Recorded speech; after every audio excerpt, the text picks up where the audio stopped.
नमस्कार साथियों, आज हम बात करते हैं समान शिक्षा मिशन के तहत देश में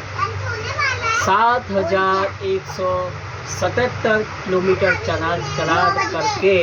देश के कोने कोने में जो शिक्षा की हमने जन जागृति की और उसके बाद हमने महसूस किया कि इस देश में देश की एवं प्रदेशों की सरकारों ने शिक्षा का कैसा दोहरीकरण किया है और उसके बाद आज देश में शिक्षा के बढ़ते व्यापारीकरण और निजीकरण के खिलाफ हमारी समाज को कैसे गुमराह किया जा रहा है। कुछ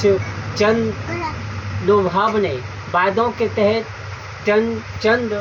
और झूठी और काल्पनिक पॉलिसियों के तहत और नई शिक्षा की नीतियों के तहत इस देश के आवाम, देश की सरकार ने देश के करोड़ों दलित, सूचित,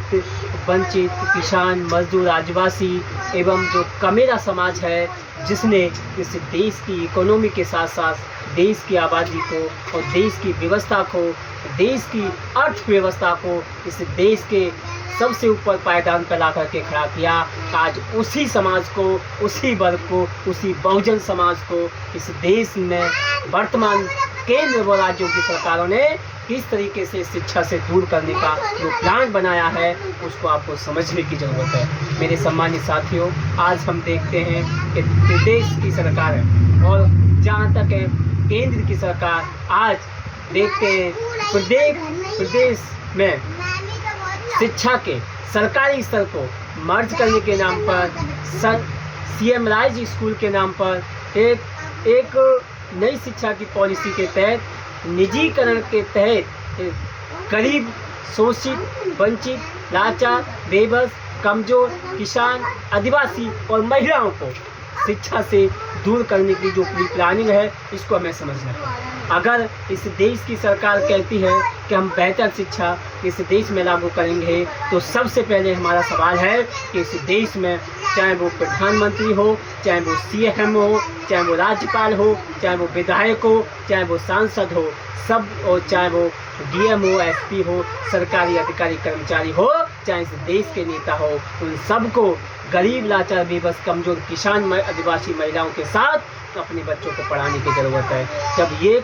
शिक्षा पैटर्न लागू होगा, समान शिक्षा देश में लागू होगी, तो देश की शिक्षा व्यवस्था सबसे मजबूत होगी। तो इसीलिए हम कहते हैं कि किसी भी देश की, किसी भी व्यक्ति की, किसी भी समाज की बुनियाद उसकी शिक्षा के ऊपर डिपेंड करती है। जब उसकी बच्चा, उसकी व्यवस्था शिक्षा से मजबूत होगी, तो उसको रोजगार मांगने की ज़रूरत नहीं है, वो स्वयं अपने रोजगार करेगा और आबादी, समता, भाईचारे की, अमन चैन की विकास होगा। और इस देश में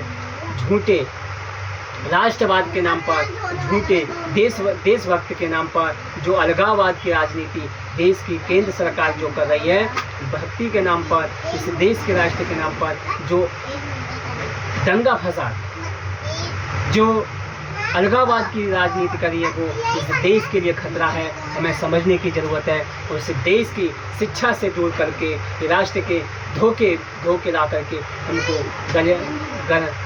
बरगलाने का काम करी है। इसलिए हमें समझना है और सबसे ज़्यादा शिक्षा के लिए, रोजगार के लिए और चिकित्सा के लिए हमें मांग करनी है। इसी के साथ आप सब अपनी फेसबुक आईडी, अपने इंस्टाग्राम और ट्विटर से मांग करें कि इस देश में समान शिक्षा लागू हो। जब इस देश में समान शिक्षा लागू होगी, तो आप सब के बच्चों का उज्जवल भविष्य होगा, रोजगार होगा और बेहतर शिक्षा होगी। इसी के साथ आप सबको नमस्कार, जय भीम, जय संविधान, जय भारत।